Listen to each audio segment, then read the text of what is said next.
la humanidad está en deuda, así como que quedamos a deber como humanidad, ¿no? Y lo que dice, año tras año consume más recursos de los que la naturaleza puede proporcionar. Esto está significando que, bueno, hay países que consumen muchísimo menos del promedio de lo que la naturaleza da. Hay países que consumen muchísimo más y que el promedio, digamos, de todos los países, pues es que estamos consumiendo más de lo que somos capaces de producir.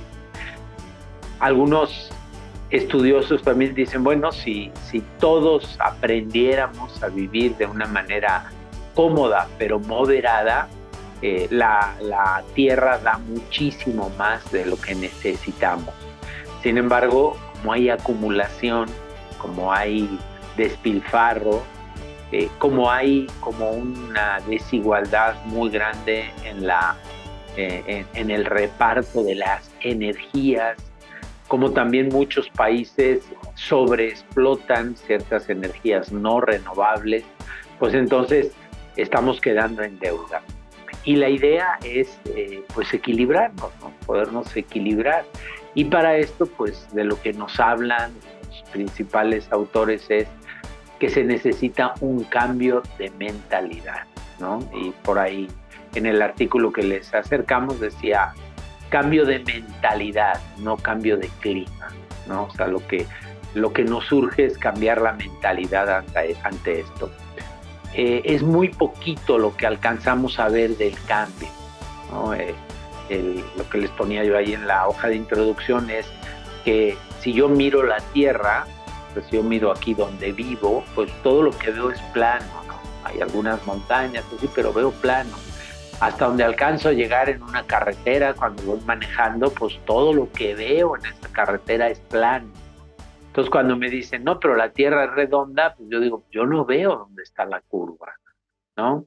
Esto quiere decir que cuando yo tiro algo, cuando yo no reciclo la basura, cuando yo consumo ciertas cosas en micel o en bolsas de plástico, pues yo no me doy cuenta, ¿no?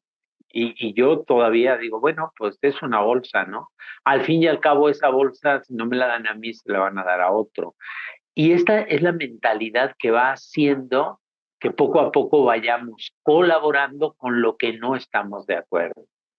Claro, cuando vemos que el clima es, que la temperatura es muy alta, que se desbordan los ríos, que llueve tormentosamente o torrencialmente en algunos lados y en otros se mueren los animales por sequía, que se estropea la cosecha de un año, entonces decimos, bueno, ahora sí que está mal el mundo, ahora sí que hay que cambiar, pero no acertamos a hacer ese cambio en el momento concreto, ¿no? Sino que pareciera que no nos damos cuenta, un poco aquello de la rana que la metes en una vasija de agua y la vas calentando y se va adaptando al clima y se cuece y se muere, ¿no? Pero es tan lento la subida del clima que no se da cuenta.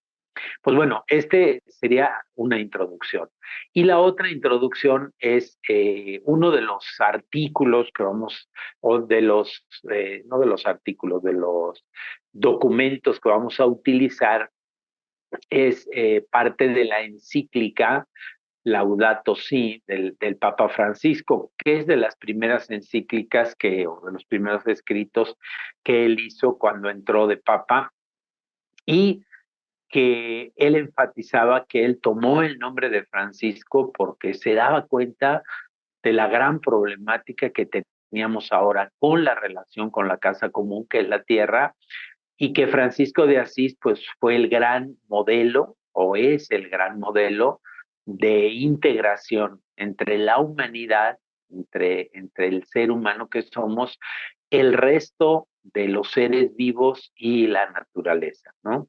Entonces, escribí ahí esto que me parece que si lo leemos con detenimiento nos puede dar una pista de por dónde encaminarnos bien ante este tema y por qué hemos elegido este tema, ¿no? Escribe así el Papa Francisco, dice, es importante leer los textos bíblicos en su contexto, con una hermenéutica adecuada. Hermenéutica significa con una interpretación, con una traducción adecuada, ¿no? Eh, y recordar que nos invitan a aclarar, cuidar, perdón, que nos invitan, en este caso el Génesis, que nos invita a labrar y cuidar el jardín del mundo, ¿no? Y dice, mientras labrar significa cultivar, arar o trabajar, cuidar significa proteger, custodiar, preservar, guardar, vigilar. Quiero hacer esta aclaración porque muchos dicen, bueno, pero la tierra está para eso, está para explotarla, está para trabajarla. Y es verdad, ¿no? Y labrar, me llamó la atención el otro día viendo un documental que ya hay en el mundo personas que dicen cómo sembrar y resembrar sin tener que maltratar, o sea, con un labrar mínimo.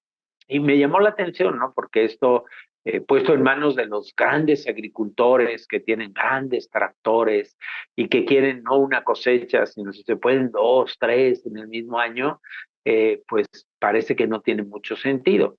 Pero también si nos vamos dando cuenta que a través de la deforestación, de quitar árboles, de quitar bosques, de quitar selva, para utilizarlos para labrar, para tener productos alimenticios o para mantener más animales, pues nos damos cuenta que ahí hay un desequilibrio. Entonces el Papa Francisco propone, bueno, por un lado está, aunque el libro del Génesis es un libro simbólico, es un libro histórico, pero por un lado nos dice, bueno, hay que labrar la tierra, hay que trabajarla, hay que explotarla para podernos mantener y para que los animales y las especies se mantengan, pero a la vez hay que cuidar, ¿no? Es como decir, a un hijo para educarlo hay que exigirle, pero con amor, ternura y firmeza, ¿no? Es un poco siempre el binomio.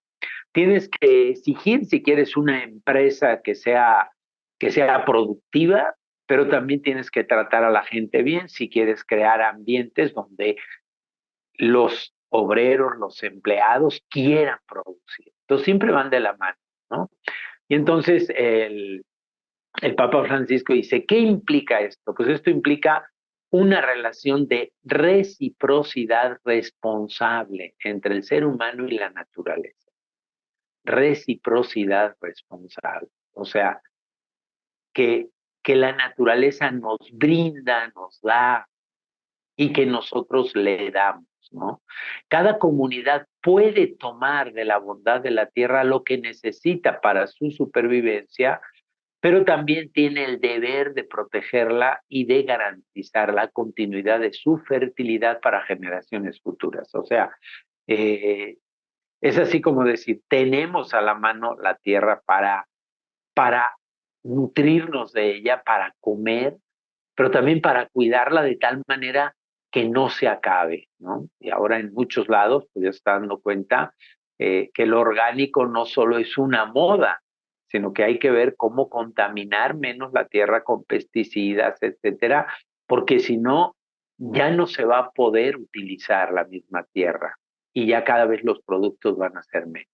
Entonces, bueno, este es el inicio, ¿no? Este es el principio y podríamos decir, a partir de aquí es cómo vamos a ir trabajando, por un lado, con los estudios que se van haciendo desde la ciencia, desde la tecnología, los estudios de la Tierra, los estudios del clima, las predicciones, las cumbres, y cómo enlazar, ¿no? La parte política, la parte social, la parte de compromiso personal, y pues también estas partes de las religiones y de los grandes líderes religiosos que nos hablan de este cuidado de la tierra. Bueno, entonces, nos habla en la lectura de una nueva mentalidad, o sea, nos dice, bueno, lo más importante que hay que cambiar no son las prácticas, esas hay que irlas haciendo, sino es necesario tener una nueva mentalidad, o sea, un cambio cultural en la mente, de lo que vamos cultivando en nuestra mente, o sea, por ejemplo, pasar de la parte de decir, sí, hay que hacer algo por el planeta, a decir, hay autores que dicen que ya no estamos a tiempo, que ya empezó la cuenta atrás, ¿no? Hay quien dice entre el 2030 y el 2050 las catástrofes ya van a ser muy grandes. Eh, Hay todavía muchos autores que dicen, estamos a tiempo. O sea, obviamente para estar a tiempo tenemos que hacer cosas también en los países, o sea, no solo es esta conciencia individual, sino también se tiene que hacer algo a nivel de política del país. De hecho, por ejemplo, todo esto que vemos ahí y que lo van a ver en el manual de Kenia y de otros países, pues hablan de los gobiernos, de cómo el gobierno ha dicho, ok, esto lo vamos a establecer en tal provincia, esto lo vamos a financiar, ¿no? Entonces, bueno, la pregunta, ¿cómo te sientes ante esta necesidad de cambiar de mentalidad? ¿O te sientes estancada o estancado? Muchos de nosotros ya decimos, ay, pero ¿para qué? Ay, pero esto está complicado para mí, ¿no? Entonces, la pregunta es directa para ti. ¿Te sientes con ganas? ¿Te sientes capaz? Y por otro lado, pues vamos viendo cuatro posturas digamos, en el documento que les mandé para hoy, ya está en el primer tema del manual. Siempre que empezamos, acuérdense que las dos primeras sesiones hay que leer un poco más, ¿no? Porque algunos sí leyeron lo de esto porque se los mandamos, pero otros no alcanzaron a leer, entonces apenas ahora pues hay que leer el primero y el segundo, no son grandes, no son lecturas muy grandes, pero nos dice, hay cuatro posturas ante la ecología, para que también si quieres tú te plantees de cuáles eres, ¿no? La primera, yo le puse el error de Descartes porque es también un libro que escribió uno de los psiquiatras que hablan pues bueno, que hablan en la actualidad de neurociencia y todo esto, ¿no? Y dice, bueno, Descartes y a partir de ahí, ¿no? Contemporáneo de Galileo y de todo eso, estamos hablando por allá de la Edad Media, de los 1400 o por ahí, nos dice, considera la naturaleza como un conjunto de objetos, y aquí es con lo que hoy ya diríamos, bueno, hoy yo creo que ya poca gente está de acuerdo en eso, ¿no? Puestos a disposición del ser humano.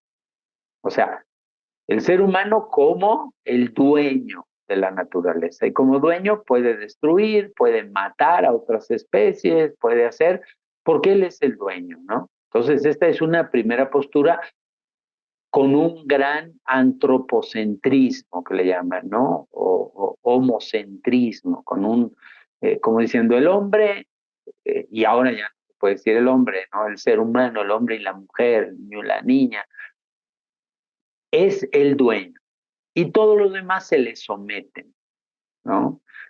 Por eso el Papa Francisco, cuando empieza Laudato Si, habla de eso. Hay que tener una buena hermenéutica, o sea, hay que tener una buena interpretación. No basta con decir dominar la tierra, sino dominarla y cuidarla, labrarla y cuidarla, ¿no? El hombre no es el dueño. El hombre es, por la inteligencia que tiene, parece que se ha adueñado de eso.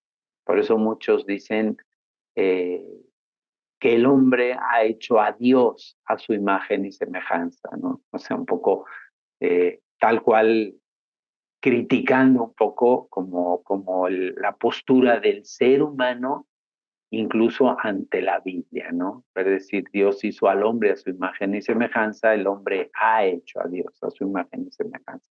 Claro, desde esta postura pues decimos, pues si todo es para nosotros, pues tenemos que adaptarlo y explotarlo y destruirlo si lo creemos conveniente, etcétera. Una segunda postura, que es lo que se llama la ecología científica, ¿no? Entonces esta postura dice, aporta una perspectiva completamente diferente del mundo. En este contexto, el hombre se redescubre a sí mismo como parte de la naturaleza, como elemento del ecosistema. Entonces, acuérdense, ecología es el arte de las buenas relaciones. Eso significa ecología, donde todos nos relacionamos con todos, o sea, todo con todo, y el ser humano es un elemento más de la naturaleza. probablemente un elemento que tiene características como la inteligencia, la voluntad, la conciencia diferentes, pero no por eso es más bueno, ¿no? Un tercer elemento pues son los de la ecología profunda, que ellos dicen, no, el problema principal, incluido el enfoque anterior que vimos, el científico, es el antropocentrismo, ¿no? Entonces defienden una filosofía de la totalidad que integra al ser humano con lo vivo en su conjunto sin concederle ninguna categoría especial. El hombre es igual, se acaba el que el hombre es el centro, eso significa antropocentrismo, ¿no? El hombre no es el centro, el hombre es uno más dentro del sistema. Y por tanto, bueno, los de esto que se llama radicales de la ecología, ¿no? La ecología profunda, pues nos dice esto, ¿no? Realmente el ser humano tiene ya que quitarse esa mentalidad de la categoría. De hecho, vean aquí en estas dos figuras, ¿no? La figura del ego, digamos la antigua, y la figura del eco, ¿no? La nueva. Entonces, el hombre está aquí, puesto entre todos, ¿no? O sea, todos nos movemos circularmente. Aquí es piramidalmente, ¿no? El hombre arriba y todo lo demás se le somete, incluida la mujer, ¿no? Entonces, bueno, esto es lo que dicen. Y luego viene un cuarto enfoque, ¿no? Que es un enfoque que intenta ser un enfoque equilibrado, ¿no? Dice, intenta mantener una distancia prudente entre el radicalismo de los ecologistas radicales y también el antropocentrismo, y entonces diciendo, bueno, no consideramos que uno sea mejor que otro, pero bueno, intentamos crear un equilibrio, ¿no? Y darle al ser humano pues, el lugar que tiene. Y claro, el lugar que tiene, pues va dependiendo, ¿no? Y ahí, por eso, Laudato Si tiene también su parte rica, porque es emulando a Francisco de Asís, ¿no? Cuando él dice, con el hermano Sol, la hermana Luna, la hermana Tierra, el hermano Lobo, el hermano... O sea, diciendo, el ser humano está integrado en todo eso. Y lo que tiene de conciencia y de inteligencia, que lo utilice para que todo lo demás funcione como equilibrio. La UNESCO pues hace esta declaración con 6 principios a tener en cuenta. Un primer principio que es prevenir los daños. O sea, todo esto que se dice, para el 2030 ya todas las energías tienen que ser limpias. Entonces, bueno, pues eso hay que prevenirlo, ¿no? Y eso hay que legislarlo. Ahí vienen artículos, no los hemos incluido dentro del diplomado, pero vienen ahí en el correo de la UNESCO, léanlos, donde habla el derecho y la ecología, ¿no? Ya también por parte del derecho hay muchas partes legisladas. Incluso ahí Torralba nos va a decir también en su conferencia, como hay países como Noruega o los países escandinavos que están ya hablando de una ecocracia, no democracia, ecocracia. Y dice, la ecocracia tiene una gran parte de autocracia. O sea, así como diciendo, pues nos tenemos que alinear y hay que alinearse, cueste lo que cueste, y caiga quien caiga. Si no, caemos todos, ¿no? Un segundo elemento es el criterio de precaución, o sea, ser precavidos, como ser prudentes, ¿no? Ante el uso de la naturaleza, ser equilibrados. La equidad y la justicia, así como la pedimos entre los seres humanos, pedirla entre los seres vivos, entre los seres, ¿no? La solidaridad, el desarrollo sostenible o sustentable, y todos los conocimientos. Por eso se nos ha hecho importante también trabajar esto en el diplomado, pues todo lo que para tomar buenas decisiones hay que conocer. Las 6, digamos, líneas o líneas, principios de la UNESCO, porque bueno, nos pueden ir dando pistas concretas de decir, ¿y yo qué hago ante esto?